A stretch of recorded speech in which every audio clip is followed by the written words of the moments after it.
नमस्कार. गोष्टी माणसांच्या नवीन एपिसोडमध्ये आपण वुमन्स डे स्पेशल एपिसोड करतो आहे.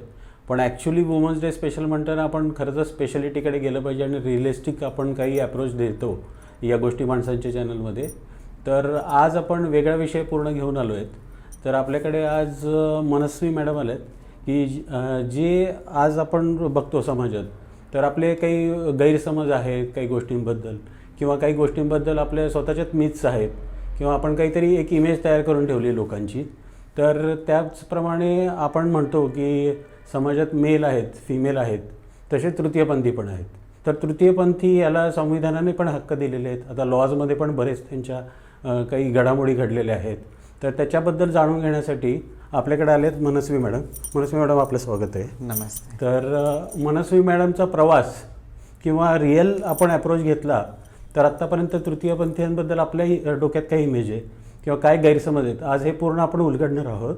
तर मनस्वी मॅडमबरोबर संवाद चालू करूया. मॅडम, मला विचारायचं आहे की आपण जेव्हा मेल किंवा फिमेल म्हणतो तर आत्तापर्यंत आपण बघत आलो आहे की आत्तापर्यंत ॲक्सेप्टन्स लेवल तेवढी नाही आहे अजून समाजाची, बरोबर? हो. तर आपण जेव्हा या प्रोसेसमध्ये जातो किंवा तृतीयपंथी म्हणून समाजात वावरतो तेव्हा बरेच चॅलेंजेस आहेत. आम्ही पण बघतो, लोकांशी चर्चा केलेली आहेत, आपली पण चर्चा आधी झालेली आहे. तर त्या बाबतीत मला जाणून घ्यायचं की हे जाणवतं कधी किंवा कसं आपल्याला कळतं की आपण या तृतीयपंथी आहोत किंवा वेगळं काही आहोत की जे समाजाला मान्य नाही. ॲक्च्युली हा पर्सनल इंडिव्हिज्युअल हक्क आहे की आपण कसं वागायला पाहिजे, कसं जगायला पाहिजे, बरोबर आहे. तर तुमचं या बाबतीत काय मत आहे किंवा तुम्हाला कधी कळलं की कसं कळलं की हे वेगळं आयुष्य आहे किंवा माझ्यात वेगळं स्त्रीपण आहे, हे कसं कळलं? तर प्रत्येक माणसाचा जर प्रवास बघितला तर एक ठराविक वयापर्यंत आपल्याला काहीच माहिती नसतं किंवा आपण मॅच्युअर नसतो काही गोष्टी समजण्यासाठी. जसं वयात यायला लागतो तेव्हा आपल्याला गोष्टी कळायला लागतात की जसं आपलं मला अट्रॅक्शन काय आहे, कोणाकडे आहे, ते सगळं एक वय आल्यानंतर आपल्याला समजायला लागतं. तसंच होतं आणि लहानपणापासून मग सर्वांनी असं बघितलेलं असतं की हा मुलासारखा होता किंवा जेनेटिकली ह्याला डॉक्टरने पण एक मुलगा घोषित केला होता, पण हे नंतर असं कसं होऊ शकतं. मग हे असं कसं होऊ शकतं त्याच्या मागे कारण आपण जाणून घेणं गरजेचं असतं की एक वयानंतरच मला कळालं की मी मुलांकडे अट्रॅक्टेड आहे किंवा मला मुलींसारखे फिलिंग्स आहेत. कारण 13-14 वर्षापर्यंत तरी मला काही कळत नव्हतं इतकं. बरोबर. आणि लहान असल्यामुळं आपल्याला त्या गोष्टींचा एवढा समज नसतो की काय आहे काय नाही. मग जेव्हा आपल्याला कळतं सुरुवातीला आपल्यालाच असं वाटायला लागतं की आपण काहीतरी चुकीचं आहोत. पण हे ह्या समाजाच्या किंवा ह्या आपण बघण्याच्या दृष्टिकोनामुळे असं वाटतं कारण आपण बघितलेलंच नसतात तृतीयपंथींना लहानपणापासून. फक्त ते दिसतात आपल्याला रोडवरती आणि लोक असं म्हणतात की अरे ह्यांचं बालपण दिसत नाही आणि हे अचानकच कुठून उगवतात किंवा कुठून येतात. पण ते समजून घेणं गरजेचं असतं की त्या वय आल्यावरतीच आपल्याला त्या गोष्टींचा समज येतो. त्यानंतर मग आपल्याला कळायला लागतं. मग मीही एका वयानंतर मला कळायला लागल्यावरती मी रिसर्च केला सगळ्या गोष्टींचा की काय असतं काय नसतं. मग गुगलवरून वगैरे मला सगळ्या इन्फॉर्मेशन भेटल्या की हे सगळं नॉर्मल असतं. सायंटिफिकली पण हे प्रूव्हन आहे की अशा गोष्टी असतात. तर कारण क्रोमोझोम्समध्ये जर डिफेक्ट आला किंवा क्रोमोझोम एक्स्ट्रा ॲड झाला किंवा कमी असेल तर मग हा असा बदल होऊ शकतो. तर तेही समजून घेणं गरजेचं असतं. मग त्या गोष्टी अजून समाजात इतक्या लोकांपर्यंत माहिती नाही आहेत आणि ह्या टॉपिकवरती लोक बोलणंही टाळतात. टाळतात कारण समाज ॲक्सेप्टच करत नाही ना. किंवा आज एखादा माणूस जर तुम्हाला तृतीयपंथींबरोबर उभारलेला जरी दिसला रस्त्यामध्ये तर त्याला घरी गेल्यावर विचारणं होती तू काय करत होतं तिथे किंवा तू काय करत होतीस तिथे, हे विचारणं होती. तर अजून ॲक्सेप्टन्स लेवल वाढण्यासाठीच आपण आजचा एपिसोड करतोय. पण पहिली गोष्ट ॲक्सेप्टन्स हा समाजापेक्षा मला वाटतं फॅमिलीकडनं येणं जास्त गरजेचं आहे. तर तुम्हाला जेव्हा कळालं 14-15 वर्ष तुम्ही म्हणालात तेव्हा तुम्हाला फॅमिलीने काय ॲक्सेप्ट केलं नाही केलं, अपोज होता किंवा काही जण म्हणतात की नाही आपण सायकोलॉजिस्टकडे जाऊ, सायकेट्रिस्टकडे जाऊन बघू आपण काय ते. तर तसं काही झालं का तुमच्या बाबतीत? हो. तर सर्वप्रथम तर माझं 12वी झालं होतं. मग मी पुण्यात शिफ्ट झाल्यानंतर म्हणजे तेव्हा माझ्या डोक्यात हे सगळ्या गोष्टी होतच की काहीतरी आपल्यात वेगळं आहे किंवा आपण वेगळे आहोत. मग त्या सगळ्या गोष्टींचा विचार करता करता मग मी पुण्यात पुढच्या 12वी नंतर एज्युकेशनसाठी पुण्यात शिफ्ट झाले. मग मला इकडे आल्यावरती अजून LGBTQI कम्युनिटीबद्दल कळालं. मग सगळे लोकांची भेट वगैरे झाली. मग मला अजून डिटेलमध्ये सगळं कळायला लागलं. मग मी सगळ्या गोष्टी जेव्हा मला क्लिअर झालं की नाही बाबा आपण असेच आहोत, मग मी सर्वप्रथम माझ्या भावाला सांगितलं की नाही बाबा मला मुलांमध्ये इंटरेस्ट आहे किंवा मला मुलांकडे अट्रॅक्शन होतं किंवा आहे. तर भावाने माझ्या सर्वप्रथम असं रिॲक्शन दिलं की नाही आपण डॉक्टरकडे जाऊ आणि ह्या गोष्टीचं निवारण निघतं. मग मी तेव्हाच फोन कट केला आणि मग त्यानंतर आम्ही आजपर्यंत त्या टॉपिकवरती कधीच बोललेलो नाही आहे. मग एक 2-3 वर्षानंतर मी घरीही सांगितलं की असं असं आहे आणि मला फ्युचरमध्ये सर्जरीज करायचे आहेत आणि मला एक पुरुष म्हणून नाही जगायचं आहे, कारण मला आतून असं वाटतं की मी एक स्त्री आहे आणि मला तसंच आयुष्य जगायचं आहे. तर तेव्हा मग त्यांनी थोडंफार काम रिॲक्शन दिलं, ठीक आहे बोलले. मग त्यानंतर हळूहळू बोलणं कमी झालं, मग बोलणं बंद झालं. 1-1.5 वर्ष तरी सगळं बंदच होतं. मग त्यानंतर त्यामुळे जर मला काय वाटतं की तेव्हा मग माझी परिस्थिती बिकट झाली, कारण मी ना जॉब करत होते ना मला इकॉनॉमिकली सपोर्ट होता, कारण जे होतं ते घरच्यांचा सपोर्ट होता. मग घरच्यांचा सपोर्ट बंद झाल्यानंतर मला बेगिंग करावं लागलं. मग कारण ऑप्शनच नव्हता माझ्याकडे. मग बेगिंग करायला लागल्यावरती मग पहिल्या दिवशी मला असं स्वतःला, मी जेव्हा पहिल्या दिवशी दुकानात गेले मागायला तेव्हा मला असं लाज वाटल्यासारखं झालं, कारण आपण कधी ह्याच्या आधी हे सगळ्या गोष्टी केलेल्याच नव्हत्या. पण परिस्थितीने मला तिथे आणून उभा केलं होतं. जर माझ्या घरच्यांनी तेव्हा ॲक्सेप्ट केलं असतं त्या गोष्टी आणि ते म्हटले असते की ठीक आहे चला जसं आहे, पण तू आमचा मुलगा आहेस बाबा, ठीक आहे, किंवा मुलगी आहेस, तेव्हा जर त्यांनी ॲक्सेप्ट केलं असतं तर मग मला ह्या बेगिंगकडे म्हणजे यावं लागलं नसतं. पण नंतर जेव्हा मी जॉब वगैरे करायला लागले आणि मग जॉब वगैरे करायला लागल्यावरती मग त्यांना थोडंसं असं वाटलं की नाही कसंही असू दे पण ॲटलिस्ट समाजात एक जॉब करते चांगल्या जागेवरती किंवा असं आहे, चांगलं स्वतःच्या पायावरती उभा आहे बाबा. आणि मग त्या गोष्टी जरासं त्यांचं थोडंसं चेंज झाला आणि मग त्याच्यानंतर बोलणं वगैरे चालू झालं. आता आहे सगळं व्यवस्थित चाललेलं आहे. ओके, आता फॅमिलीने ॲक्सेप्ट केलं आपल्याला. Okay, best. आणि स्वतःला म्हणजे फिलिंग्स येतात किंवा जेव्हा युजली हे कधी होतं की मुलगा किंवा मुलगी वयात आल्यावर होतं, बरोबर, तोपर्यंत तर काही फिलिंग्स नसतात, कारण आपलं खेळणं खुदण्याचं आयुष्य असतं, त्यामुळे त्यातच येतं. तर ॲक्च्युली ज्या फिलिंग्स येतात किंवा हे, तर तुम्ही कोणाला म्हणजे जवळचे म्हणून आईला सांगितलं, वडिलांना सांगितलं की डायरेक्टली भावाला सांगितलं की असं असं होतंय? ओके, कारण युजली मुलाच्या जवळ आई किंवा वडील असतात असं म्हणलं जातं कधी. तर लहानपणापासूनच मी मुलींसोबत खेळायचे, त्यात तर काही वादच नव्हता आणि सगळ्यांना माहिती होतं. आणि माझी मामी वगैरे होते त्या मला स्वतः साडी घालायचे आणि मी मुलींसोबतच असायचे, भांडी कुंडी खेळायच्या सगळ्या गोष्टी. मग ते त्यांना काय वाटायचं की ठीक आहे लहान आहे जाऊ दे खेळत असेल, पण ते त्या गोष्टींचं नंतर त्यांना असं झालं की लहानपणी करत होतं त्याच गोष्टी तो असं आत्ता पण करतोय.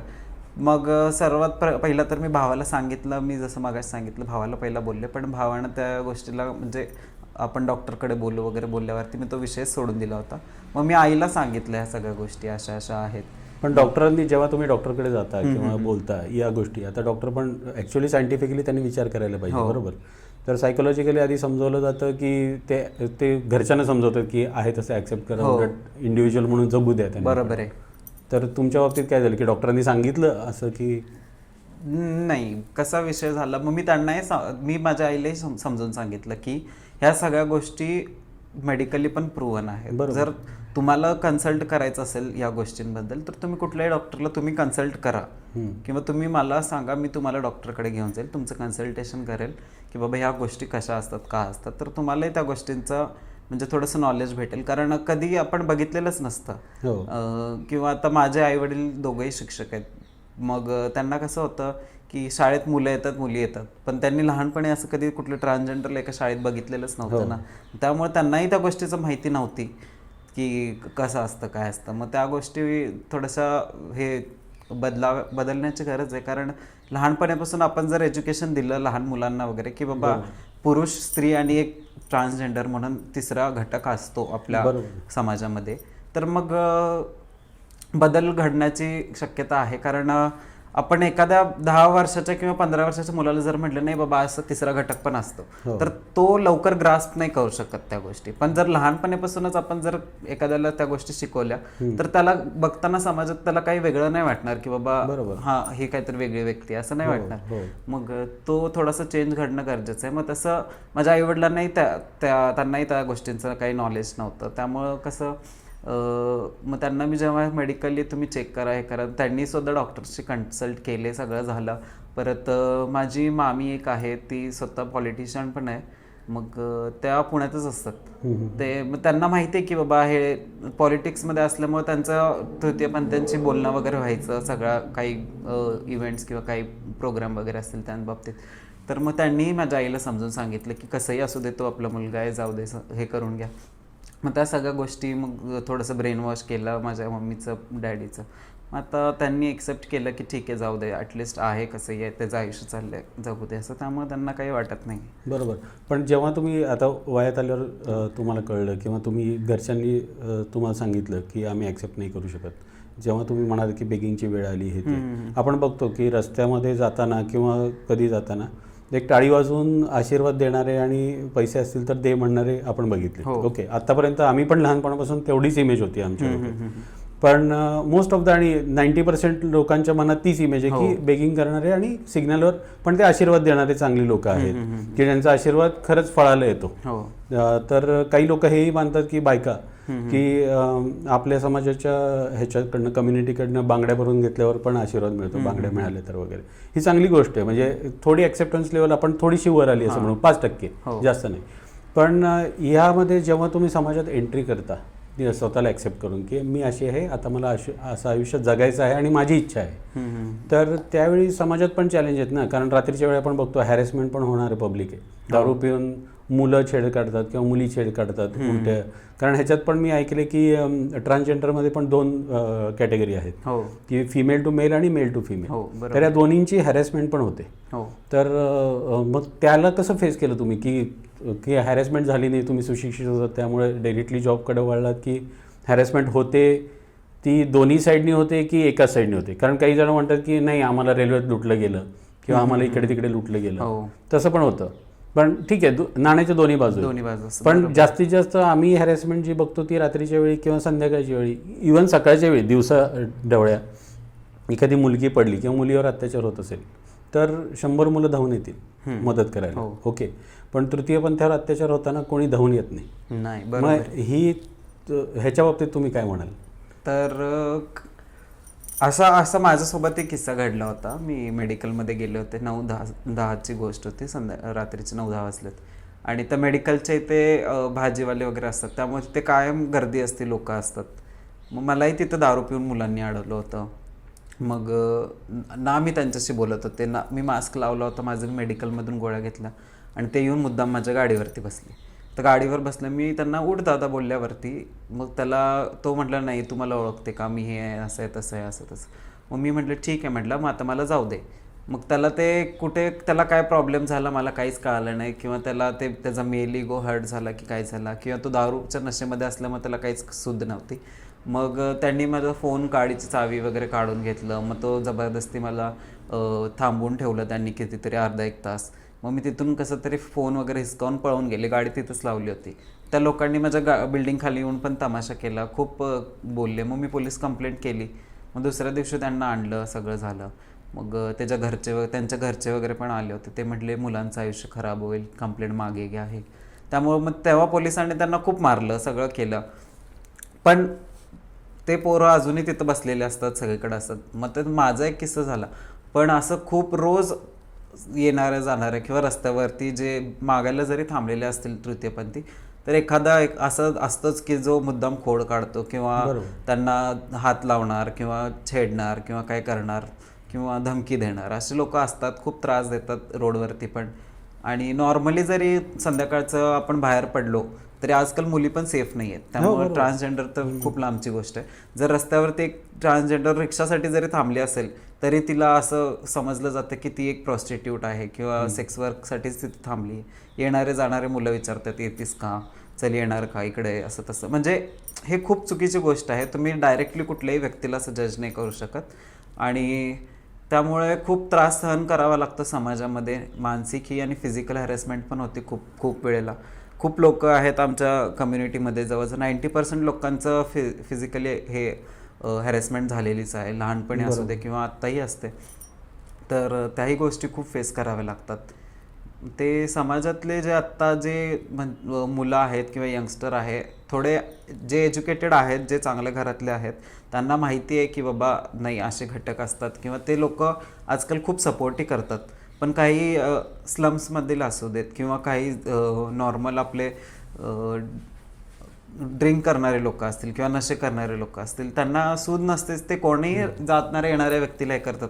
आणि त्यात जर तृतीयपंथी असेल तर त्यांना वाटतं की मग हे रस्त्यावरचेच लोक आहेत, त्यांना काही केलं तरी कोणी काही करणार नाही. बरोबर. आणि लोक तिथे जरी उभारले असतील, थांबले असतील, तरी ते मध्ये येत नाहीत किंवा सपोर्ट करत नाहीत. तमाशा बघायला 10 लोक तिथे उभे राहतील, पण कोण मध्ये येऊन सपोर्ट नाही करणार.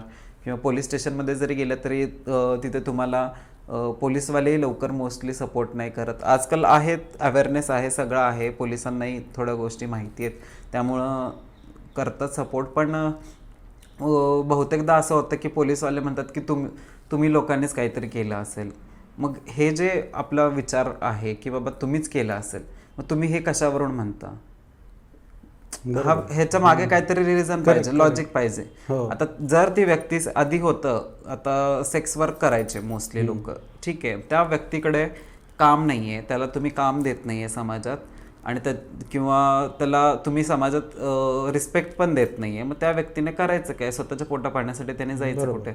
एकतर तो बेगिंग करणार, नाही तर सेक्स वर्क करणार. बरोबर. मग तुम्ही प्रत्येक व्यक्तीला तसं नाही समजू शकत ना, कारण आमच्याही समाजात इतके शिकलेले लोक आहेत. मी तर म्हणेल की नॉर्मल लोकांमध्ये जेवढे शिकलेली माणसं नसतील तेवढे आमच्यात 90 to 95% लोक सगळे एज्युकेटेड आहेत. पण फक्त ना त्यांना रिझर्वेशन आहे कुठे, ना त्यांना जॉब अपॉर्च्युनिटीज आहेत, ना काही आहे. बरोबर. त्या गोष्टी कुठेतरी येतात, त्यामुळे अडथळा होतो मध्ये. मग त्यांना काम नाही आहे, काय नाही आहे, मग त्यांनी करायचं काय? म्हणून शेवटी त्यांना बेगिंग किंवा सेक्स वर्ककडे वळावं लागतं. मग त्या विचारसरणी लोकांना असं वाटतं की हेच लोक असे आहेत, सेक्स वर्कर आहेत, मग त्यामुळे प्रत्येकजण येणाऱ्या जाणाऱ्या तृतीयपंथीला तसंच समजलं जातं किंवा त्यांना तसंच वागवलं जातं. मी ॲक्च्युली बरेच व्हिडिओज बघितले, म्हणजे मोटिवेशनल वगैरे, किंवा वाचतो आम्ही पुस्तकं, तर त्यात असं दिलेलं असतं की डिप्रेशन हल्ली एक खूप टर्म आली. बरोबर. प्रत्येकाकडे आपण ऐकतो डिप्रेशनमध्ये जातो. डिप्रेशन म्हणजे काय की मेंटल ट्रॉमा आहे हा, किंवा तुम्हाला लोक ॲक्सेप्ट करत नाहीत, कोणालाही असू दे, मुलगा मुलगी किंवा ट्रान्सजेंडर असू दे, ॲक्सेप्ट करत नाही, किंवा आपले जे एक्सपेक्टेशन असतात ते खरे उतरले नाही की डिप्रेशनमध्ये माणूस जातो, कारण त्याला रिस्पॉन्ड करायचा वेळ मिळत नाही त्याच्यावर. तर ॲक्च्युली असं जर असताना, जिथे ज्या लेवलला फॅमिली ॲक्सेप्ट करत नाही, ज्या लेवलला समाज ॲक्सेप्ट करत नाही, त्या लेवलला ही लोक कंटिन्युअस डिप्रेशनमध्ये जातात, असं म्हणजे एक रीडिंग आहे जनरल. तर मग ह्याच्यावर ओव्हरकम कसं केलं जातं? कारण आपल्या बाबतीत पण घडलं असेल हे की डिप्रेशन आलं असेल, ट्रॉमा आला असेल, किंवा मी बाबा मेंटल ट्रॉमामध्ये होते, तर ह्याच्यावर ओव्हरकम कसं केलं जातं? की कोणी हात देणारं असतं की काय केलं जातं? तर ह्या आता डिप्रेशन म्हटलं तर आजकालच्या जनरेशनचा सगळ्यांचाच प्रॉब्लेम झाला, सगळेजणच डिप्रेशनमध्ये असतात. बरोबर. पण त्यात आमच्या कम्युनिटीमध्ये जास्त डिप्रेस्ड लोक किंवा डिप्रेशनमध्ये बघितलं जातं का? कारण एकतर फॅमिली एक्सेप्टन्स नाही आहे. जेव्हा घरी सांगतो आपण तेव्हा घरचे एक्सेप्ट नाही करत आहे ना, त्यांना समाजाचं एक्सेप्टन्स आहे. आणि फॅमिलीला एक्सेप्ट करायला पण काही प्रॉब्लेम नाही आहे, पण तिथं प्रश्नचिन्ह येतो की समाज काय म्हणेल. बरोबर. आणि आम्हाला समाजात तोंड दाखवायचं आहे, आम्हाला रोज समाजात जायचं आहे, मग 4 लोक आम्हाला काय बोलतील की तुमचा मुलगा हिजडा झाला, तुमचा मुलगा असं झाला. मग ते त्या गोष्टीचा विचार करून फॅमिली एक्सेप्ट नाही करत, आणि समाजात मग एक्सेप्टन्स नाही भेटत ना, त्यांना शिकलेले असून सुद्धा जॉब भेटत नाही आहे, काहीच नाही आहे. मग करणार काय? त्या गोष्टी शेवटी येतच. मग तिथं माणूस थोडंसं खचून जातो आणि ना कोणाचा आधार असतो, काय असतो. त्यामुळं आमच्या कम्युनिटीमध्ये अजूनही गुरुशिष्य परंपरा आहे की तुम्हाला आता कोणीच नाही आहे, मग तुम्हाला एक योग्य मार्ग दाखवण्यासाठी किंवा चांगल्या गोष्टी शिकवून तुम्हाला व्यवस्थित एक आयुष्य जगण्यासाठी मदत करण्यासाठी गुरु म्हणून आपण एखाद्या व्यक्तीला चूज करू शकतो. आता नॉर्मल आपण लहानपणीपासून जे शाळेत शिकतो, सगळीकडे शिकतो, आपल्याला शिक्षक असतात, मग ते आपले गुरुच असतात की ते आपलं आयुष्य पुढं कसं जगायचं त्यासाठी त्यांनी आपल्याला शिक्षण दिलेलं असतं. तसंच आपलं आयुष्य नॉर्मली कसं जगावं, किंवा तुम्हाला आता कोणाचा सपोर्ट नाही आहे, काय नाही आहे, तर एक गुरु शिष्याची परंपरा असते जे हिजडा कल्चरमध्ये असते. तर हिजडा कल्चरमध्ये तुम्हाला जर जायचं असेल तर तुम्हाला एक गुरु करावा लागतो. तुम्हाला गुरु सगळ्या गोष्टी शिकवतात की कसं राहायचं, काय करायचं, किंवा तुम्हाला जर शिक्षण करायचं असेल तर तेही मदत करतात. मग एक आपल्याला कम्युनिटीचा सपोर्ट असतो, जिथं गुरु म्हणजे आपली आई असते, बाप असतं, सगळं असतं. मग गुरु, आता माझे जर गुरु असतील, मग त्यांना जर 4 शिष्य असतील तर त्या माझ्या सगळ्या बहिणी झाल्या. मग एक घराणे टाईप ते परंपरा आहे. कारण पूर्वीच्या काळात जेव्हा हिस्ट्रीमध्ये आपण बघतो, मुघल वगैरे होते, सगळे होते, तेव्हा हिस्ट्रीमध्ये तृतीयपंथांनाही काम होतं. तेव्हाही त्यांना सुरक्षा रक्षक म्हणून ठेवलं जायचं, कारण ते बायकांच्या इकडे जाऊ शकत होते आणि पुरुषांच्या ते दरबारातच जाऊ शकत होते, त्यामुळे त्यांना तिथं काम होतं. पण जेव्हा ब्रिटिश आले तेव्हा हे सगळं चेंज झालं, सगळे लॉज चेंज केले त्यांनी, आणि मग त्यामुळे सगळे परत तृतीयपंथांना तेच करावं लागतं आता, म्हणजे बेगिंग आणि हे ते. त्यामुळे तेव्हा जॉब अपॉर्च्युनिटीज सगळ्या निघून गेल्या, सगळं झालं. मग ते अजूनही आपण फॉलो करतोय, जे ब्रिटिश लोकांनी रूल बनवले होते. मग त्या सगळ्या गोष्टी जेव्हा आल्या, मग ते आता इतके वर्ष झाले आपल्याला फ्रीडम भेटून, ते चेंज होणं गरजेचं आहे. बरोबर. मग ते आधी आपण जर हिस्ट्रीचा विचार केला तर तेव्हा कामं होती, तर आत्ता का नाही आपण देते लोकांना कामं? आत्ताही देणं गरजेचं आहे. त्या सगळ्या गोष्टी येतात. मग गुरु शिष्य परंपरा असल्यामुळे कसं होतं की आपल्याला एक बॅकग्राऊंड असतं, आपल्याला एक सपोर्ट भेटतो मेंटली, फिजिकली, सगळ्या गोष्टींमध्ये. कारण मी जर एकटी राहत असेल, एकटी फिरत असेल, तर मला 4 लोक सतवणार, त्रास देणार, छेडणार, हे थोडीशी भीती असते. किंवा घर देत नाहीत कोणी आजकाल जर बघितलं तर. मला एकटं राहायचं असेल तरी, मी किती एज्युकेटेड असू दे, मी जरी MNC मध्ये जॉबला असेल, गव्हर्नमेंट जॉबला असेल, काही असेल, तर घर देतानाही खूप विचार केला जातो. मग आपल्याला एक हक्काचं घर असतं, बाबा गुरुचं घर आहे, मी गुरुकडे राहू शकते, आणि मग त्यांच्या घरात आपल्याला सगळ्या गोष्टी, सोयीनुसार मिळतात, सगळं असतं. त्यामुळं आमच्या कम्युनिटीमध्ये त्या सगळ्या डिप्रेशनला आणि ह्याला ओव्हरकम करण्यासाठी आणि एक सपोर्ट असावं म्हणून गुरुशिष्य परंपरा आहे. बरोबर. आणि ते हिजडा कल्चरमध्ये जर एक ट्रान्स वुमेन असेल तर आता प्रत्येक हिजडा जो असतो तो ट्रान्सजेंडर कम्युनिटीच्या अंडर येतो. पण प्रत्येक ट्रान्स वुमन जी आहे ती हिजडा कल्चरमध्ये येत नाही, कारण हिजडा एक कल्चर आहे. त्यात नाच, गाणं किंवा बधाई आपण बघतो. मुलं वगैरे झाले तर तिकडं ढोलक वगैरे घेऊन ते नाचून आशीर्वाद वगैरे किंवा लग्नाला जातात. तसं मग तो एक कल्चर आहे. जर त्या कल्चरशी आपल्याला जोडायचं असेल तर मग आपल्याला एक गुरु करणं गरजेचं असतं. आणि त्यांची रिच हे असतं, काय म्हणतात त्याला आपण, त्यांची एक परंपरा असते किंवा त्यांच्या एक ठरलेल्या गोष्टी असतात, त्या सगळ्या फॉलो कराव्या लागतात. आणि मग तुम्ही त्या कल्चरचा भाग होता. मग आज म्हणजे लोकांना हेही माहिती नाही की हिजडा आणि ट्रान्स वुमेन ह्यात पण डिफरन्स असतो, किंवा ते कल्चर आहे फक्त. त्यांनी ते सर्वांनाच हिजडा समजले जातात, पण तसं नाहीये. प्रत्येक हिजडा हा ट्रान्स वुमेन असतो, पण प्रत्येक ट्रान्स वुमेन हा हिजडा नाहीये. मग हेही समजून घेणं गरजेचं आहे. बरोबर. आणि हिजडा हा शब्द पण म्हटलं तर ना, तर जे इतका तो पवित्र शब्द आहे. प्रोफेट मोहम्मद जे होते, जे आपण कुराणमध्ये वगैरे बघतो, तर त्यांनी मक्का टू मदिना एक यात्रा केली होती. त्या यात्रेला त्यांनी हिजरा हे नाव दिलं होतं. मग ती एवढी तुम्ही पवित्र यात्रेचं नाव आहे हिजरा, पण आजकाल लोक त्यालाही शिवी म्हणून वापरतात. मग ते मला कुठं वाईट वाटत नाहीये की मला 4 लोकांनी हिजरा म्हटले किंवा काय म्हटले, कारण मला त्या शब्दाचा अर्थ माहिती. पण ज्या लोकांना माहिती नाहीये ते शिवी म्हणून वापरतात. असं नसतं, ते खूप चुकीची गोष्ट आहे. आणि जरी कोणाला ही शिवी म्हणून देत असेल तरी त्या समोरच्या व्यक्तीने वाईट मानून घेऊ नये, कारण ती शिवी नाहीच आहे, त्या शब्दाचा खूप चांगला अर्थ आहे. मग तेही लोकांना कळणं गरजेचं आहे. बरोबर. तर आहे, हा आपला स्ट्रगल झाला यंगस्टर, म्हणजे यंग एज पण येईपर्यंत. पण तुम्ही शिकले सवरलेले आहात, म्हणजे फॅशन डिझायनर आहात बाय प्रोफेशन, यूट्यूब ब्लॉगर आहात, प्लस व्लॉगर्स आहात. तुमच्या सामाजिक पण मी बरंच फॉलो केलेलं आहे. सामाजिक उपक्रमात तुम्ही पुढाकार घेऊन सगळ्यांना अवेअरनेस क्रिएट करताय वगैरे, कुठल्याही कम्युनिटीच्या अंडर असू दे, किंवा इव्हन नॉट ओन्ली ट्रान्सजेंडर, पण तुम्ही बाकीचे मेल फिमेल जे आहेत समाजातले 3ही घटक आहेत, तर त्यांनाही सपोर्ट करताय, आम्ही बघतोच आहे.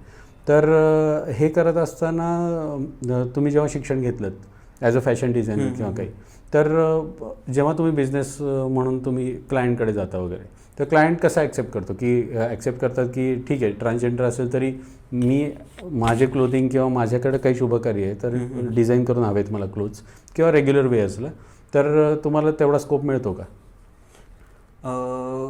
तसं बघायला गेलं तरी समाजात दोन्ही प्रकारचे लोक आहेत. खूप लोक असं त्यांना असं वाटतं की एक तृतीयपंथी काम करते खूप चांगली गोष्ट आहे. आपण ह्यांना सिग्नलवरतीच बघतो किंवा रस्त्यावरती टाळ्या वाजवताना बघतो. पण एक तृतीयपंथी काम करते म्हटल्यावरती त्यांना त्या मनातून खूप छान वाटतं की बाबा हे लोकही आता काम करतायत, सगळ्या गोष्टी त्यांनाही मिळत आहेत समाजाकडून. मग एक्सेप्टन्स तसं बघितलं 50-50 आहे. आणि काही लोकांना असं वाटतं की आता हे लोकही हे करणार का, मग ह्यांनीही या गोष्टींमध्ये यायचं का, असं विचार करणारी लोक आहेत. मग जो खरंच क्लायंट आहे, ज्याला खरंच गरज आहे, त्याला आपण काय आहोत किंवा आपण कोण आहोत किंवा आपण कोणाकडून सर्व्हिस घेत आहोत त्याचा फरक पडत नसतो. त्याला त्या कामाशी मतलब असतं. आणि ते बिझनेस माइंडेड लोकांचं एवढंच असतं की आपलं काम होणं इम्पॉर्टंट आहे. ते कोण करून देते, कसं करून देते ते आपल्याला काही घेणं देणं नसतं. त्यांना काम झाल्याशी मतलब असतं. तसंच ज्यांना खरंच जेन्युइन गरज असतं त्यांना काही फरक पडत नाही की मी एक ट्रान्सजेंडर आहे किंवा काय आहे. त्यांना फक्त माझ्या कामाशी मतलब आहे आणि त्यांना तेच छान वाटतं की आपल्याला काम भेटतंय, संपला विषय. बरोबर. पण हे जे काम करत असता तुम्ही, की काही मी ऐकले की तुमचे जे जवळचे लोक आहेत, आपण बरेच ठिकाणी कार्यक्रमांना पण भेटलो, तर तिथे काही MNC मध्ये काम करतात आता. तर MNC मध्ये किंवा गव्हर्नमेंट तर आता कोटा तयार करेलच, कारण त्याबद्दल लॉज पास होत आहेत की ट्रान्सजेंडरसाठी पण कोटा असलं पाहिजे. जसं स्त्रीसाठी आहे तसं ट्रान्सजेंडर साठी पण असलं पाहिजे. तर MNCच्या अंडर कॉर्पोरेट सोशल रिस्पॉन्सिबिलिटी एक उपक्रम राबवला जातो की त्यांच्या प्रॉफिटमधले 2% त्यांना गव्हर्नमेंटला द्यावं लागतं. तसं काही त्यांनी कोटा क्रिएट केला आहे का की ट्रान्सजेंडर पण आम्ही ॲक्सेप्ट करू ॲज अ एम्प्लॉई, IT असू दे, इंडस्ट्री असू दे, कुठेही असू दे, तर त्यात ॲक्सेप्ट केलं जातं का? किंवा काही जॉब लागलेत का तुमच्या बघण्यात आहेत का असे जॉब्स लागलेले लोक? सर्वप्रथम गव्हर्नमेंट जॉबबद्दल बोलते मी. गव्हर्नमेंटमध्ये तरी अजून रिझर्वेशन नाही आहे. आणि माझ्या एका फ्रेंडचं उदाहरण देते. ती पोलीस भरतीसाठी ट्राय करत होती. तिनं सगळं पास केलं, रिटन एक्झाम सगळं झालं, पण मग तिला फिजिकलमध्ये फेल करण्यात आलं. मग तुम्ही फिजिकल टेस्ट तिची घेतली एक फिमेल किंवा मेलसोबत किंवा त्यांच्या कॅटेगरी अनुसार तुम्ही जर तिची टेस्ट घेतली असेल तर ती ऑब्व्हियसली ती फेल होणार. हे तुम्हाला माहिती होतं, कारण ती ट्रान्सजेंडर व्यक्ती असल्यामुळे तुम्ही त्यांच्यासाठी वेगळा क्रायटेरिया तयार करणं गरजेचं होतं. तुम्ही तेही नाही केला. मग तुम्हाला जर ती जॉब द्यायचंच नसेल तर त्यासाठी तुमच्याकडे 100 उपाय आहेत. तुम्ही कुठल्याही ह्याच्यात तुम्ही त्यांना बाहेर काढू शकता. तर त्यामुळे गव्हर्नमेंटमध्ये रिझर्वेशन येणं गरजेचं आहे. गव्हर्नमेंटलाही सेन्सिटायझेशन करणं गरजेचं आहे की LGBTQI कम्युनिटी काय असते. ट्रान्सजेंडरमध्ये पण आपले 2 कॅटेगरी आहेत, ट्रान्समेन, ट्रान्सवुमेन, तेही माहिती हवं पाहिजे. त्यांनाच अजून त्या गोष्टींचं नॉलेज नाही आहे. त्यामुळे ते स्वतःच कन्फ्युज आहेत की कोणाला द्यायचं आणि कसं द्यायचं. त्यांना असं वाटतं की फक्त साडी घालणारे हिजडे असतात किंवा तृतीयपंथी असतात, पण असं नाहीये. नालसा जजमेंट अनुसार कसं आहे की प्रत्येक व्यक्तीला अधिकार आहे की तो स्वतःला तृतीयपंथी म्हणू शकतो. तो दाढी वाढवू दे, तो जरी शर्ट पॅन्ट घालत असेल, कसेही असेल, तरी तो स्वतःला तृतीयपंथी जर समजत असेल तर त्याला तृतीयपंथीच म्हणून आपण संबोधलं पाहिजे. बरोबर. तर तो विषय आहे. पण गव्हर्नमेंटमध्ये अजून ते लोकांना इतकं त्या गोष्टीचं अवेअरनेस नाही आहे, तर तेही होणं गरजेचं आहे. आणि MNCमध्ये खूप MNCमध्ये ते लोक कोटा ठेवतात LGBTQI कम्युनिटीसाठी. आणि त्यांना ते जॉब देतात, म्हणजे भेटतात LGBTQI कम्युनिटीसाठी. आणि माझे खूप सारे फ्रेंड्स आहेत, तेही जॉब करतात MNCमध्ये. तर तिथं त्यांना डिस्क्रिमिनेशन वगैरे अजून तरी काय नाही आहे. मी स्वतः करायचे, पण माझ्या इकडे थोडंसं होतं आणि अवेअरनेस अजून इतका नव्हता, त्यामुळे मी तो जॉब सोडला. पण आत्ता माझे फ्रेंड्स वगैरे करतात तर आहे. PMCमध्ये पण कॉन्ट्रॅक्ट बेसिस. पण त्यांना आजूबाजूचे एम्प्लॉई तेवढाच रिस्पेक्टफुली वागवतात की कसं?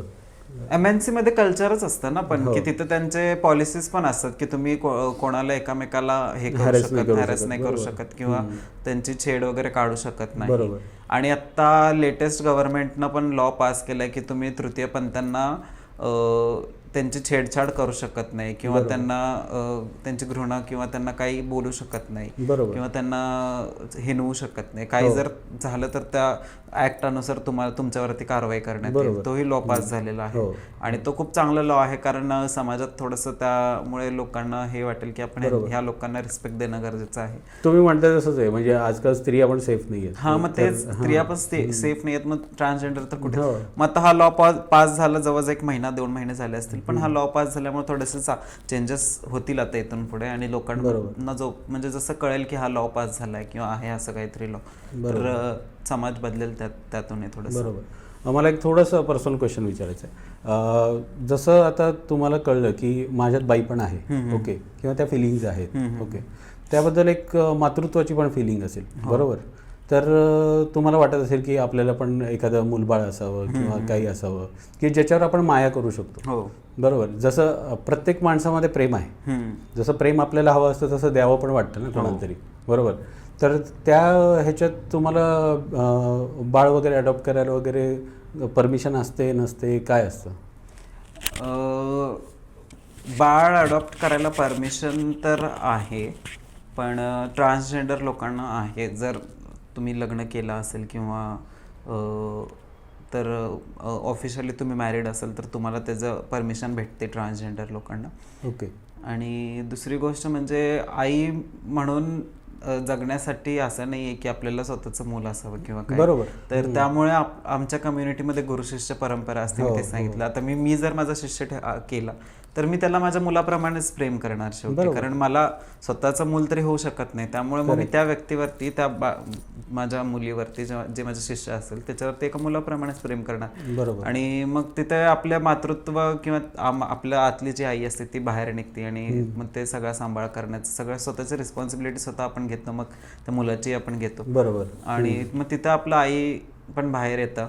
आणि त्यामुळे मला असं वाटतं की अडॉप्शन एक ऑप्शन आहे, पण आमच्या कम्युनिटीमध्ये आधीपासून ही जी परंपरा चालली ती म्हणजे त्यांचा विचार आधीच फॉरवर्ड होता, म्हणून त्यांनी मला असं वाटतं की हे परंपरा वगैरे सगळं होत्या. आणि त्यांनी मग स्वतःसाठी एक घराणेशाही चालू केली की माझे शिष्य असतील, हे असतील, त्यांचे शिष्य असतील. मग कारण त्यांना सपोर्टही कोणाचं नसतं आणि म्हातारपणी बघायला वगैरे कोण नसतं, मग शिष्य वगैरेच असतात, मग तेच मुलाप्रमाणे आपल्यासाठी असतात. आणि तेच तो एक असा विषय. बरोबर. समाज प्रबोधन करताना कुठल्याही प्रकारचं असू दे, कोणाच्याही असू दे, कुठल्याही कम्युनिटीमध्ये असू दे, समाज प्रबोधन करताना काही फंडिंगची गरज असते, बरोबर, काही उपक्रम राबवण्यासाठी वगैरे. तर आपल्याही नावे फंडिंग येत असतं, बरोबर. आपल्या कम्युनिटीचे LGBT कम्युनिटीसाठी येतं, स्त्रियांसाठी वेगळं येतं, महिला आयोग आहेत, तसे तुमचे पण आयोग आहेत. तर या फंडिंगचा खरोखर उपयोग होतो, हे मिळतं तुम्हाला, की दरवेळेप्रमाणे हे फंडिंग येतं किंवा जातं परत, किंवा कोणीतरी खाऊन टाकतं मध्येच, असं काही होतं? ओके. तर ह्याच्या आधी आम्हाला माहिती नव्हतं की गव्हर्नमेंटचं इतकं फंडिंग्स आहेत, पण मध्ये आम्हाला सगळ्या गोष्टी थोडंसं आम्ही नॉलेज घेतलं इकडून वगैरे, थोडंसं इन्फॉर्मेशन कलेक्ट केली. मग जेव्हा आम्हाला कळालं की गव्हर्नमेंट ऑफिसेसमध्ये या ट्रान्सजेंडरचं फंडिंग येतं सगळ्या गोष्टींसाठी, किंवा तुम्ही त्यातून विविध योजना राबवू शकता, तर डिरेक्टली ते लोक तर आपल्याला फंडिंग देत नाहीत. त्यामुळे त्यांच्याशी टाईप करून आपण कामं करतो. आणि समाजात तृतीयपंथी जे आहेत त्यांच्यासाठी डॉक्युमेंटेशन असू दे, काही राशन किट वाटप असू दे, मेडिकल किट्स असू दे, किंवा काही फॅसिलिटीज असू दे त्यांच्यासाठी, तर त्या काम करतो. आणि कधी कधी असं होतं की मग वर्षभर गव्हर्नमेंट ऑफिसर्स काम करत नाहीत आणि मार्च एंडिंग आलं की मग त्यांना सुचतं की आपल्याला फंडिंग संपवायचं, इयर एंड आले तर फायनान्स संपवायचं, मग किंवा ते रिटर्न जाईल, बरोबर, किंवा आपण काय काम नाही केलं हे दिसेल. त्यामुळे त्या ह्यानेही कामं होतात कधी कधी, पण ती एक चांगली गोष्ट आहे की ॲटलिस्ट कामं होतात, बरोबर. मग ते एक चांगली गोष्ट आहे. त्यामुळे आता होत आहेत, बघूया आता अजून. युजली कुठल्या डिपार्टमेंटकडनं फंडिंग आलेलं असतं तुम्हाला? ओके, आता तरी आपल्याकडे समाज कल्याणमध्ये फंडिंग येतं, ओके, ट्रान्सजेंडर्ससाठी. आणि गव्हर्नमेंटमध्ये पण जे PMCला वगैरे हे असतात, योजना वगैरे असतात, त्यांच्यासाठी फंडिंग येतं. आणि आता जो आपला हायकोर्ट आहे, हायकोर्टालाही गव्हर्नमेंटनी हे दिलेले आहेत, अधिकार दिलेले आहेत, आणि त्यांना सांगितलेलं आहे की जे तृतीयपंथींसाठी योजना वगैरे होतात, किंवा LGBT किंवा जो समुदाय आहे त्यांच्यासाठी ज्या योजना होतात त्या खरंच राबविल्या जातात का, किंवा त्या ऑन ग्राउंड होतात का, ते पाहण्यासाठी तिथं त्यांनी एक सेल बनवला आहे. तिथं अधिकारी आहेत, सगळे आहेत, तर त्यांच्या डिपार्टमेंटलाही फंडिंग येतं. मग आता सगळेजण मिळून काम करतात. आता तरी सुरुवात आहे, बघूया आता होईल काहीतरी. आणि मला अजून एक क्वेश्चन विचारायचं की कुठल्याही माणसाला, समाजातल्या कुठल्याही माणसाला भीक मागून जीवन जगण्यात काही रस नसतो, बरोबर. तर प्रत्येकाला वाटतं की आपण काहीतरी, आपल्याला पण रिस्पेक्ट दिला पाहिजे, बरोबर. आपण आता आधी प्रेमाबद्दल बोललो, पण त्याच्या आधी माणसाला हवा असतो तो रिस्पेक्ट हवा असतो, बरोबर. तर रिस्पेक्टफुली आयुष्य जगण्यासाठी आता आपण बघतो बरेच ठिकाणी सिग्नलला तुम्ही म्हणता तसं बेगिंग करतात लोक.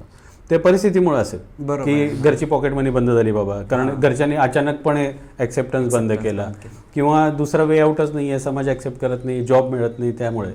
तर हे उपक्रमातनं खरंच या कम्युनिटीमध्ये इच्छा आहे का लोकांची की स्वतःच्या पायावर उभं राहायची आहे, स्वतःचं काहीतरी करायचं आहे किंवा स्वतःला जॉब पाहिजे. शिकले सवरलेली पण लोकं आहेत, पण ज्यांच्यावर वेळ येते, जसं तुम्ही म्हणाल सुरुवातीच्या काळात तुमच्यावर पण वेळ आली ती. तर अशी काही इच्छा असते का की छोटे छोटे काहीतरी उद्योग सुरू करू की जेणेकरून आपलं सस्टेनन्स होईल, की जेणेकरून आपल्याला हात पसरावा नाही लागणार? बरोबर आहे. असं तर अशा विचाराचे खूप लोक आहेत आणि कोणाला आवडतं की रस्त्यावरती आपण एवढं भर उन्हात भीक मागत उभं राहायचं किंवा दुकानात जाऊन भीक मागायचं, की कोणालाही आवडत नसतं. पण ते परिस्थितीनुसार सगळेजण ते त्या गोष्टीमध्ये जातात. आणि आता जर सरकारने चान्स दिला किंवा समाजाने आपल्याला कामं दिली लोकांनी, तर कामं करायला आमच्या समाजातले लोकही तयार आहेत आणि तेवढं त्यांचं एज्युकेशनही आहे आणि त्यासाठी आपणही काम करतो. स्किल डेव्हलपमेंटचे पण प्रोग्राम्स आहेत आपल्याकडे अवेलेबल. आणि आदर पुनावाला जे आहेत त्यांचेही स्किल डेव्हलपमेंटचे प्रोग्राम्स होतात कॅम्पमध्ये. परत आपले 3-4 संस्था आहेत, ते मिळूनही स्किल डेव्हलपमेंटचे काम करतात. त्यामध्ये मेकअपचे कोर्सेस असू दे, परत कोणाला कुकिंगचं असेल शौक किंवा त्या गोष्टींमध्ये इंटरेस्ट असेल त्याचे कोर्सेस आहेत. कोणाला ब्युटिशियन किंवा स्पा वगैरेचं हे सेंटर काढायचं असेल त्याचेही आपल्याकडे कोर्सेस अवेलेबल आहेत. परत कॉम्प्युटर क्लासेस आहेत आणि असे गव्हर्नमेंटचेही आपल्याकडे अवेलेबल आहेत. जसं लाईट हाऊस आहे आपल्याकडे. लाईट हाऊसचे जे योजना असतात तर त्यांच्याशी मग बोलले होते, तर ते म्हणले की मी त्यांना म्हटले की तुम्ही इथं बायकांना पुरुषांना सगळ्यांना देता, मग तुम्ही आमच्या लोकांना का नाही देत? ते म्हटले तुमचे लोक जर तयार असतील तर आम्ही तुम्हाला तिथेही हेल्प करू, आम्ही तुम्हाला स्किल डेव्हलपमेंटसाठी मदत करू. तर असे खूप प्रोग्राम्स आहेत आणि त्या प्रोग्रामचा लाभही खूप तृतीयपंथी घेतात. आणि आपल्याकडे एक संस्था आहे जी आपल्याला बिझनेस ट्रेनिंग पण देते 2 दिवसाची आणि 10,000 सीड फंड पण देते आणि त्यातून मग तुम्ही तुमचा छोटा मोठा बिझनेस चालू करा असंही तुम्हाला त्या आहेत काही संस्था काम करणाऱ्या. तर चालू आहे आणि ज्यांना खरंच इंटरेस्ट आहे ते या गोष्टी सोडून आता इकडे वळत आहेत. तर बघूया आता. बरोबर. आणि अजून एक विचारायचं की पर्टिक्युलर वयात आल्यावर आपल्याला कळतं, जसं आपण सुरुवातीला बोललो बरोबर, की ही माझी आयडेंटिटी आहे. ओके. तर त्यानंतर तोपर्यंत त्या वयात पण आपले घट्ट मित्रमैत्रिणी पण झालेले असतात. जसे घरचे आहेत तसे मित्रमैत्रिणी पण एक नातं आहे की जे घट्ट झाले. बरोबर आहे. तर मित्रमैत्रिणी सोडून जातात, ॲक्सेप्ट करतात की काय होतं? कारण प्रत्येकाच्या आयुष्यात आहे, जसं तुमच्या आयुष्यात आहे तसं माझ्या आयुष्यात आहे, यांच्या आयुष्यात आहे, यांच्या आयुष्यात आहे, की मित्र असतील काही वयापर्यंत जे निघून जातात किंवा जे तुटतात, परत नवीन मित्र तयार होतात, मैत्रिणी तयार होतात. पण काही जुने असतात लहानपणापासूनचे जे टिकून असतात. तर असं काही अजून पण टिकून असलेले मित्रमैत्रिणी आहेत का तुमचे? आहेत. शाळेत असताना मी सांगते मला खूप लोक चिडवायचेही आणि माझे पप्पा त्याच शाळेत शिक्षक असल्यामुळे थोडंसं लिमिटमध्ये असायचं चिडवणं वगैरे. पण त्यांना माहिती होतं की हा बाबा हा असाच आहे, त्यामुळं ते कधी असं त्यांनी हे नाही केलं. आत्ताही मी जेव्हा ट्रान्सफॉर्मेशन माझं केलं जवळजवळ 5-6 वर्ष झाले, तर ते अजूनही कॉन्टॅक्टमध्ये आहेत. त्यातले जे माझे खरंच चांगले मित्र होते, मैत्रिणी होत्या, ते सगळे माझ्या कॉन्टॅक्टमध्ये आहेत, बोलतात. तर त्यांनाही असं त्यांचं मत आहे की तुझं आयुष्य तुला जसं जगायचं तसं जग, त्यामुळं आम्हाला काही प्रॉब्लेम नाही. असे खूप फ्रेंड्स आहेत माझे आत्ताही. पण काही केसेसमध्ये असं होतं की मग ते ॲक्सेप्टन्स नाही भेटत. काही फ्रेंड्स लोकांना त्या गोष्टी माहितीच नसतं. ते जसं की मी मग असं म्हटलं अवेअरनेस नसतं. अवेअरनेस नसल्यामुळे त्यांना वाटतं की मग आपण ह्या लोकांची कशाला फ्रेंडशिप ठेवायची. बरोबर. मग तेही कुठे ॲक्च्युअली खरे मित्र नाही म्हणले तरी चालेल, म्हणजे मतलबी असतात. हो, मग ते गेले तरी आपल्याला फरक पडत नसतो. जे खरंच आपले मित्र मैत्रिणी असतात त्यांना आपण कसे असू दे काही असू दे ते त्यांना फरक पडत नसतो, त्यामुळे ते आपल्यासोबत असतात. बरोबर. आणि हे जे करत असताना ट्रान्सफॉर्मेशन वगैरे करतात किंवा जे काही आपण थोडक्यात सांगायचं तर साध्या भाषेत शरीराची चिरफाड असते कुठल्याही दोन्ही केसेसमध्ये. तर ह्याला ॲक्सेप्ट व्हायला स्वतःला फिजिकली ॲक्सेप्ट व्हायला, कारण मेंटली तुम्ही ॲक्सेप्ट केले त्यामुळेच तुम्ही करता बरोबर. तर फिजिकली ॲक्सेप्ट व्हायला जो वेळ लागतो, जो टाईम स्पॅन लागतो, ह्याच्यात सगळं पेनफुल वातावरण असेल बरोबर. तर ह्याच्यात मेडिकल फॅसिलिटी पण आता जसं आपण काल परवा बोलताना म्हणालेलो की ससूनमध्ये पण एक सेपरेट वॉर्ड निघाला आहे सगळ्या ट्रीटमेंटसाठी वगैरे. तर ह्याची खरंच फॅसिलिटी तुम्हाला मिळते की नुसतं वॉर्ड ओपन केलं आहे आणि गव्हर्नमेंट स्टंट झालं आहे, पॉलिटिशियननी पैसे घाललेत, असं काही झालं आहे? फिजिकल चेंज मी तुम्हाला सर्वात पहिलं सांगते. फिजिकल चेंजचं असं होतं की तुम्हाला सर्वप्रथम एक सायकोलॉजिकल टेस्ट पण असते तुमची, तर त्याचं तुम्हाला सर्टिफिकेटही दिलं जातं की तुम्ही खरंच सायकोलॉजिकली तुम्ही मान्य केलेलं आहे की तुम्ही ट्रान्सजेंडर आहे सायकोलॉजिकली. गव्हर्नमेंटची एक TG पोर्टल आहे, TG पोर्टलवरती पण रजिस्ट्रेशन होतं की मी तृतीयपंथी आहे. सेल्फ डिक्लेरेशनवरून तुमचं ते एक सर्टिफिकेट बनतं की मी ट्रान्सजेंडर आहे म्हणून.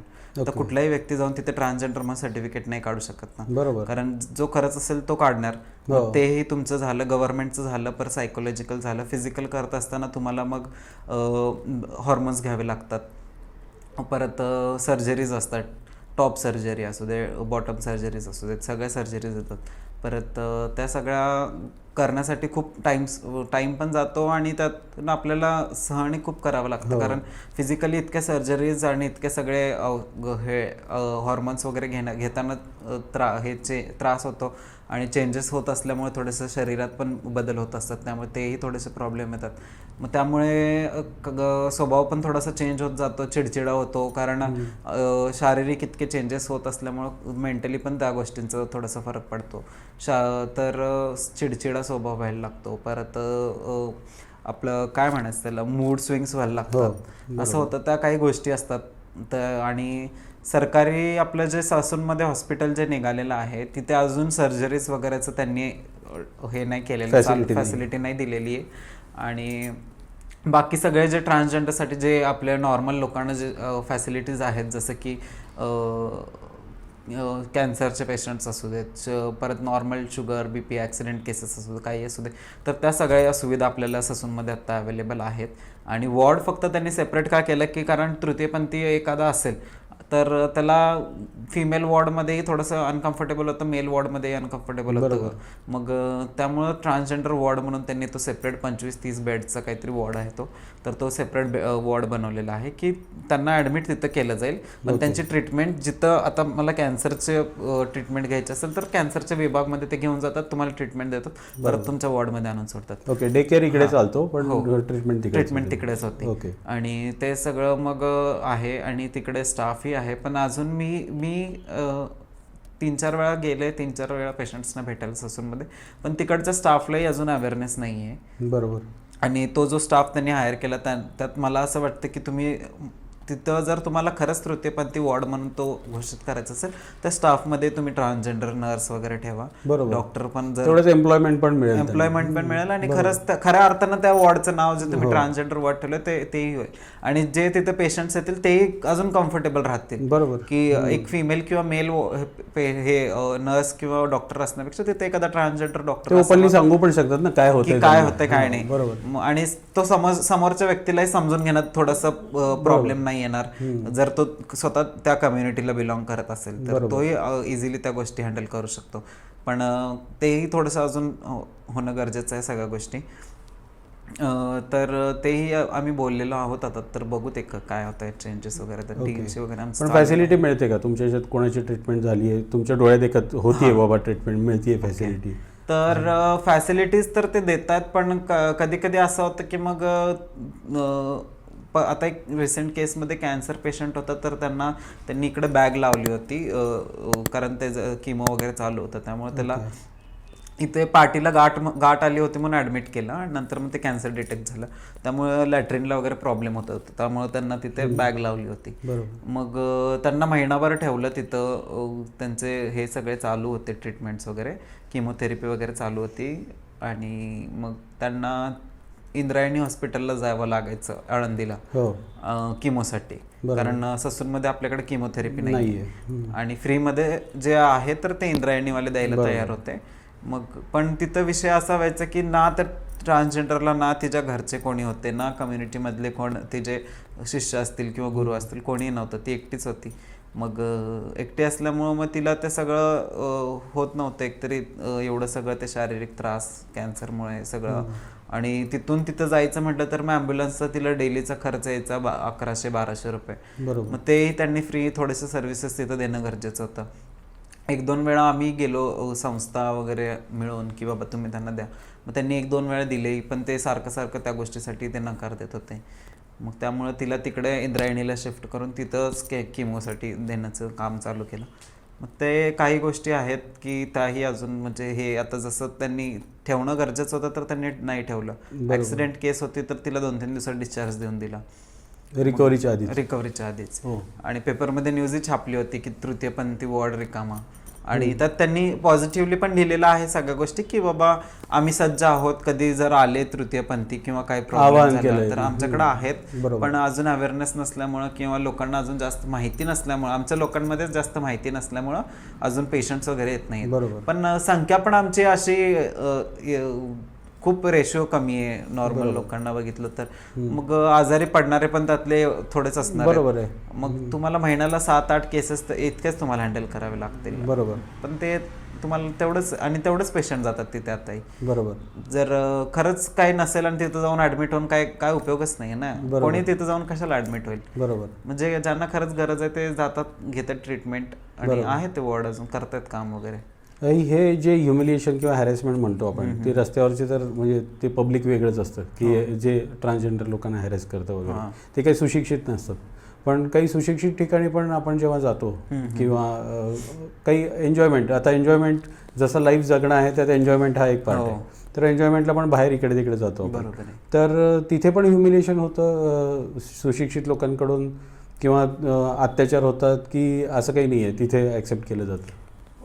होतात ना. आणि लोकांचा बघण्याचे दृष्टिकोन असं होतं की बाबा आता हे लोक इथं आले का, आता मी काय करतेय, मी कशी कमवतेय किंवा माझं बॅकग्राऊंड काय आहे हे त्या व्यक्तीला माहिती नसतं. पण तुम्ही मला बघून लगेच जज करता, हे खूप चुकीची गोष्ट आहे.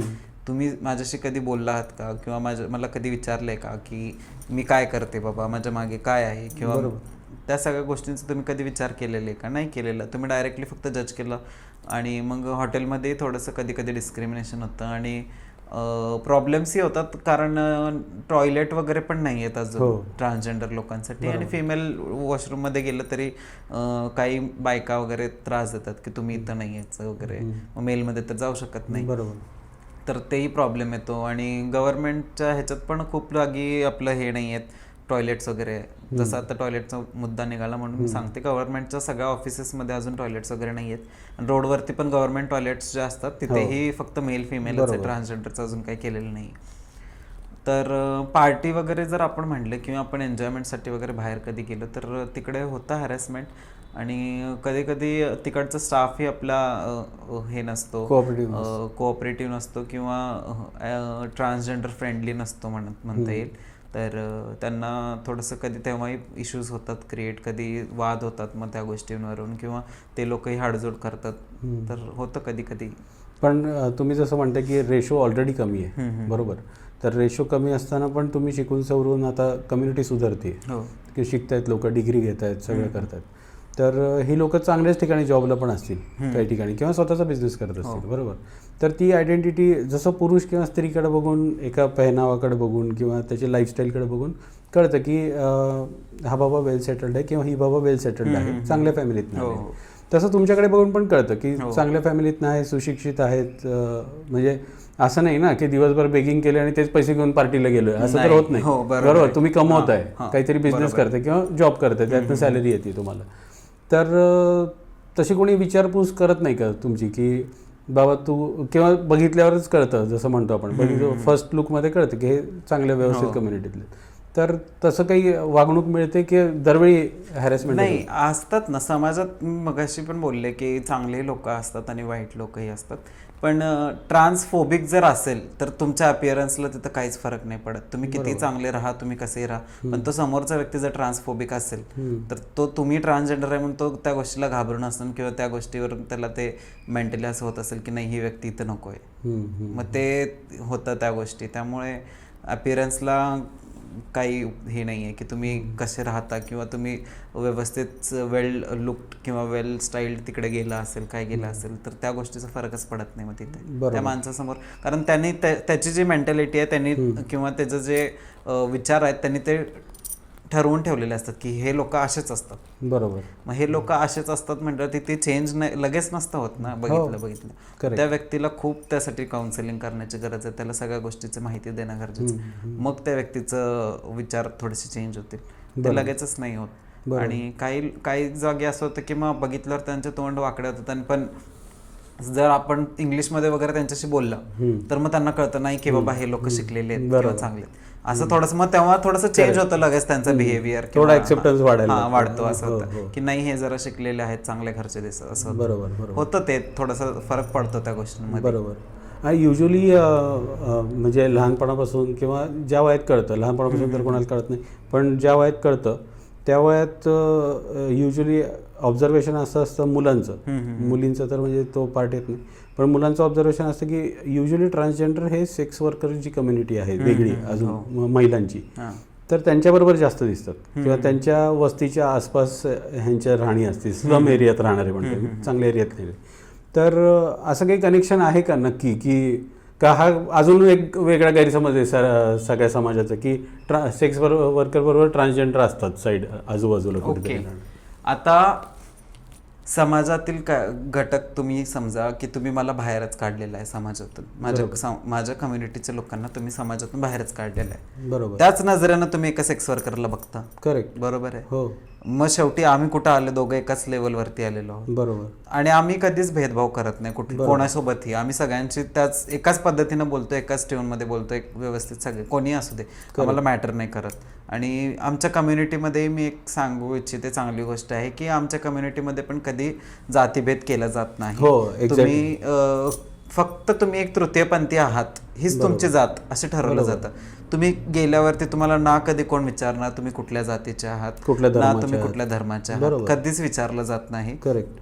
आणि तुम्हाला तेवढा फ्रीडमही असतो की तुम्ही देवाला माना, तुम्ही अल्लाची इबादत करा किंवा तुम्ही चर्चमध्ये जाऊन हे करा, प्रे करा. ऍक्च्युली सारे भारतीय माझे बांधव आहेत, हे कम्युनिटी पाळणारी तुमचीच एक कम्युनिटी की सारे भारतीय माझे बांधव आहेत. त्या गोष्टीबद्दल आमच्यात एक चांगली गोष्ट आहे की आमच्यात कधी त्या गोष्टीवरून वाद नाही होत, बरोबर. आणि मग तसंच आम्ही जसं आमच्या जातीवाद किंवा धर्मवाद नाही होत आमच्यामध्ये, तसंच आम्ही सगळ्या समाजातील घटकांना एक समानच वागणूक देतो. त्यामुळे तो समोरचा व्यक्ती कोण आहे, काय करतोय, आम्हाला काही घेणं देणं नसतं. तो माझ्याशी चांगलं बोलतोय, माझ्याशी दोन शब्द चांगले बोलले, माझ्याशी चांगलं राहिला, बसला, खाल्ला, झालं, मला त्याच गोष्टीचं समाधान आहे. मग त्यामुळे असं होतं की त्या समोरचे सेक्स वर्कर व्यक्ती पण त्याच ह्याच्यातून चालली आहे, ज्या व्यथेतून मी चाललेली आहे. त्यामुळे ती व्यक्ती माझं दुःख समजू शकते, मी तेच समजू शकते. त्यामुळे ते लोक काहीतरी म्हणजे असं बोलणं वगैरे जास्त होऊ शकतं, कनेक्टेड असतं किंवा थोडंसं ते कनेक्शन बॉन्डिंग वगैरे होतं, असा विषय आहे, बरोबर. त्यामुळे वेगळा काही पार्ट नसतो ते. आणि एक जास्त वेळ न घेता एक शेवटचा क्वेश्चन विचारतो मी तुम्हाला, की आता आपल्या यूट्यूब चॅनलवर किती व्ह्यूअर्स बघतील, किती वर जाईल हा एपिसोड, हा पार्ट वेगळा, पण एक प्लॅटफॉर्म म्हणून किंवा काही गोष्टी आहेत की बऱ्याच जणांचं आपण ऐकतो की इंटरव्ह्यूज झालेले आहेत, प्रॉक्टर अँड गॅम्बलनी केलेले आहेत, टेडेक्सनी केलेले आहेत वगैरे, ओके. पण त्यानुसार आपल्याला काही आवाहन करायचे का या एपिसोडच्या दृष्टीने, की तृतीयपंथीयांबाबत किंवा समाजाला काही आवाहन करायचे का, की किंवा या ज्या टॉक आपण केला, कन्व्हर्सेशन केलं, त्यात असा काही पॉईंट राहिला की जेणेकरून आपण कॅमेऱ्यात सांगू शकतो की समाजाला एक वेगळा वे कळेल की कसं ॲक्सेप्ट केलं पाहिजे आणि कसं तृतीयपंथीय म्हणजे आपल्यातलेच आहेत, वेगळे कोणी नाही आहेत. ओके. तर समाजाने सर्वप्रथम कुठल्याही तृतीयपंथीला बघितलं जज करण्यापेक्षा त्याच्याशी तुम्ही दोन गोष्टी बोला, त्याच्याशी किंवा त्याच्या गोष्टी जाणून घ्या, मग तुम्ही त्याला जज करा.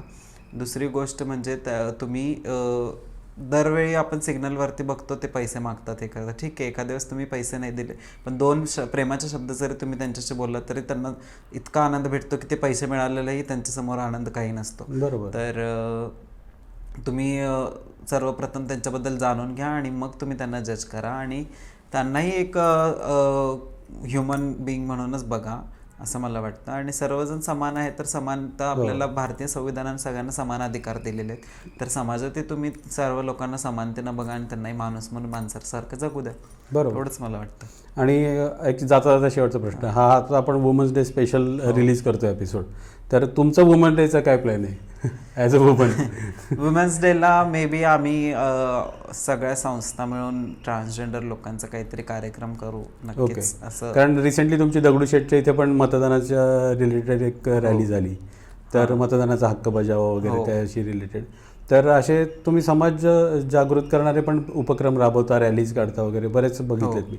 पण तुमचा स्वतःचा काय प्लॅन आहे की ॲज अ वुमन्स डे मला जी फिलिंग आली वयात असताना, वयात आल्यावर, तर मी हा वेगळ्या प्रकारे स्पेशल काहीतरी करेन सेलिब्रेट. स्पेशल मग मला असं वाटतं की जे माझ्या नंतरची पिढी आहे जे आत्ता आहेत, तर त्यांच्याशी थोडंसं भेट करून, त्यांच्याशी संवाद साधून त्यांच्यासाठी थोडेसे रस्ते मोकळे करण्याचं काम मी करण्याचा प्रयत्न करेल. कारण त्यांचं घुसमट काय होत असेल आणि ते घरात आपलं आयुष्य काय जगत असतील किंवा घर सोडून जर बाहेर राहत असतील तर त्यांचं कसं आयुष्य असेल ह्या गोष्टी मी समजू शकते, कारण मी ह्या सगळ्यातून गेलेली आहे.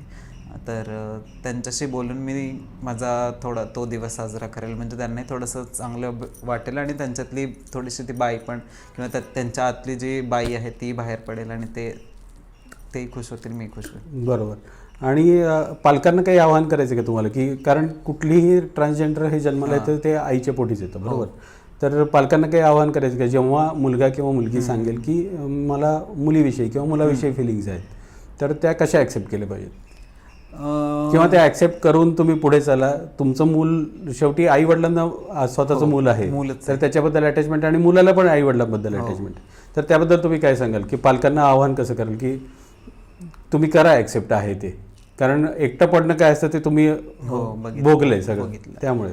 तर सर्वप्रथम पालकांनी त्यांच्या मुलांची एक मैत्रीचं नातं बॉन्डिंग करावं, कारण ते सर्वात चांगली गोष्ट होईल तुम्हाला आपल्या मुलांना समजून घेण्यासाठी. मग ते कोणीही असू दे, नॉर्मल मुलगा असू दे किंवा तृतीयपंथी असू दे किंवा मुलगी असू दे, तुम्ही त्यांच्याशी बॉन्डिंग व्यवस्थित ठेवलं तर ते सगळ्या गोष्टी तुमच्याशी फ्रेंडली आणि फ्रीली सगळ्या गोष्टी शेअर करतील, सांगतील. आणि त्यांनी सांगितल्यावरती पण त्या गोष्टीला लगेच रिॲक्ट न करता त्या गोष्टींचा विचार करावा. त्या गोष्टी जर माहिती नसतील तर त्यांच्याबद्दल थोडंसं स्टडी करावं, नॉलेज घ्यावं. जर एखाद्या तुमच्या मुलाने किंवा मुलीने सांगितलं की मी ट्रान्सजेंडर आहे किंवा मी LGBTQ मेंबर आहे, तर तुम्ही त्या गोष्टीवरती पहिला कन्सल्टेशन्स करा, त्या बाबतीत थोडेसे इन्फॉर्मेशन कलेक्ट करा, डॉक्टर्सशी बोला आणि मग तुम्ही त्या निर्णयावरती तुमचं जा. आणि तुमचा मुलगा आहे तो किंवा मुलगी आहे जो कोण असेल, तर तुम्ही जर त्याला साथ दिली तर तो समाजात खूप पुढे जाऊन काहीतरी स्वतःला प्रूव्ह करू शकतो. जर तुम्ही त्याची साथ इथे सोडली तर तो तुम्हाला पुढे रस्त्यावरतीच दिसेल. आणि हेच एक गोष्ट आहे, कारण तुम्ही जर स्वीकारलं तर समाजही स्वीकारेल, तुम्ही स्वीकारलं नाही तर समाज पण नाही स्वीकारणार. समाजाची सुरुवात स्वतःच्या घरापासूनच होते. घरापासूनच होते, बरोबर. मग तसं त्यांच्या आईवडिलांनी स्वीकारणं गरजेचं आहे. जर त्यांनी केलं तर त्या मुलासाठीही खूप गोष्टी हे होतील, मोकळं होतील, किंवा असं रोड क्लिअर होईल की बाबा नाही, आता मला टेन्शन आहे, ना मला डिप्रेशन आहे आणि माझ्या फॅमिलीने ॲक्सेप्ट केलेलं आहे, तर त्यामुळे मला बेगिंग करायला लागणार नाही आहे, किंवा मी शिक्षण करू शकतो कंप्लीट, आणि मला जॉब करायचं असेल मी जॉबही करू शकतो. तर त्या गोष्टी जेव्हा क्लिअर होतात तेव्हा एक आपल्याला क्लिअर पाथ भेटतो. तर तसं त्या व्यक्तीसाठी जर झालं तर तो समाजात खरंच काहीतरी करून दाखवेल आणि स्वतःचं नावही करेल आणि आईवडिलांचंही नाव होईल आणि त्यांनाही थोडंसं असं वाटेल की आमचा मुलगा कसंही असू दे किंवा तृतीयपंथी जरी असेल तरी त्यांना स्वतःला प्रूव्ह केलं, हे त्यांना स्वतःलाही सॅटिस्फॅक्शन भेटेल त्या गोष्टीचं. तर आपल्या मुलाची साथ त्यांना देणं गरजेचं आहे. बरोबर. आज मॅडम तुम्ही आलात या निमित्ताने, वुमन्स डे स्पेशलच्या निमित्ताने, आणि आम्हाला खरंच एक्सपेक्ट नव्हतं की तुम्ही खरंच याल, कारण आम्ही बऱ्याच जणांना अप्रोच केला होता, तर त्याच्यात लोकांचं असं होतं की नका तुम्ही आम्हाला ओपन अप नका करू, कारण समाज अजून ॲक्सेप्ट करत नाही. पण तुम्ही तुमच्याशी बोलल्यावर पहिल्या मिटिंगमध्येच आपलं जेव्हा तुम्ही ओपन झालं की नाही, मी बोलायला तयार आहे आणि जे आहे ते सांगायला तयार आहे, कारण अवेअरनेस तुम्ही सामाजिक कार्यकर्ते आहात स्वतः. तर त्यामुळे तर माझं एकच सांगणं आहे आज सगळ्यांना, व्ह्युअर्सना वगैरे, की तृतीयपंथी हा वेगळा कोणी नाही आहे. जशी स्त्री आहे, जसे पुरुष आहेत, तसंच तृतीयपंथी आहेत, कारण फक्त त्यांच्या फिलिंग्स वेगळे आहेत, त्यामुळे ते इंडिव्हिज्युअल म्हणून आयुष्य जगतात आणि प्रत्येक इंडिव्हिज्युअलला आयुष्य जगायचा हक्क आहे, जसं त्याला मनाला वाटेल तसा. तर हे कधीच समाजाने विसरू नये. आणि महत्त्वाचा मुद्दा मनस्वी मॅडमनी सांगितलं की जेव्हा तृतीयपंथी तुम्हाला सिग्नलला किंवा कुठेही दिसेल तर एक प्रेमाचा शब्द बोला. खिशात पैसे नसू देत किंवा तुमची द्यायची इच्छा असू दे नसू दे, पण एक 4 शब्द बोला की जेवला का, किंवा एवढ्या उन्हात काय करतोय. खरंच आणि कॅपॅसिटी असेल तर आपण स्वतःवर भरपूर पैसे खर्च करतो. एखादा उन्हाळा येतो तर एखादी कॅप घेऊन द्या त्यांना, किंवा एखादा स्कार्फ घेऊन द्या, काही फरक नाही पडत. तर मला या दृष्टीने आवाहन करावं असं वाटतं. आणि वुमन्स डे स्पेशल फक्त स्त्रियांचा नसून पुरुषांमध्ये पण बाई पण ज्यांनी ॲक्सेप्ट केलं आहे त्यांच्यासाठी पण चांगलं आहे. त्यांना पण तुम्ही ॲक्सेप्ट करा आणि त्यांचं बाई पण ॲक्सेप्ट करा असं मला वाटतं. तर नक्की हा एपिसोड पहा आणि आपल्या कमेंट्स काही असतील किंवा आपले सजेशन्स असतील तर नक्की मनस्वी मॅडमचा कॉन्टॅक्ट नंबर आम्ही डिस्क्रिप्शनमध्ये देणार आहोत. त्यांना तुम्ही अप्रोच करा की जेणेकरून तुम्हाला सामाजिक उपक्रम काही राबवायचे असतील किंवा त्यांच्या कम्युनिटीसाठी काही हेल्प करायची असेल किंवा काही जॉब्स असतील आपल्याकडे तर नक्की विचार करा. कंपनी ओनर्स आहात आपण, तर यांच्याही लोकांना याही घटकाला आपण एम्प्लॉयमेंट देण्याचा प्रयत्न करा की जेणेकरून हे पायावर उभं राहायला तयार आहेत, सुशिक्षित लोक आहेत, तर यांना आपण जॉब ऑपॉर्च्युनिटी द्यायची काही हरकत नाही आहे असं मला वाटतं. तर एपिसोड नक्की पहा आणि लाईक करा, कमेंट करा, सबस्क्राईब करा. धन्यवाद. धन्यवाद मॅडम.